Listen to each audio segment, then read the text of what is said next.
আমি ঘুমাইছিলাম আব্বা বলবে বাবা তুমি আমার বাঁচালে না আমি উঠছি যাবার মারতেছে ঢুকিয়েছে মইদুল বিল্লাল জাগির মুসলিম মন্ডল আর মা দেদার লোক হারাই আছে তারপরে মা কইলে তোমরা মারবা ওই মারবা মা নিয়ে আয় আমার ধমক দেওয়া কইবে ওই ধমক দিয়ে আমার খেলার দেখাই দিছে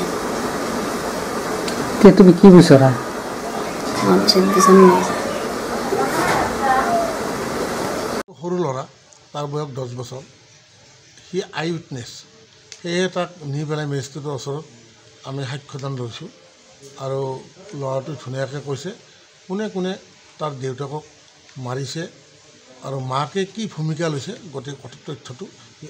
কৈ দিছে যিকেইজন মানুহৰ নাম কৈছে আপোনালোকৰ তাৰ পৰা সেইসকল মানুহক কি আইনৰ এটা টানা হ'ব এতিয়ালৈকে 3জনক আমি জেল হাজতত পঠাইছোঁ আৰু যিকেইজনৰ নাম আছে আমি তদন্তৰ খাতিৰত আপোনালোকক আজি অৱগত নকৰোঁ নহ'লে আমাৰ তদন্তটো বেয়া হৈ যাব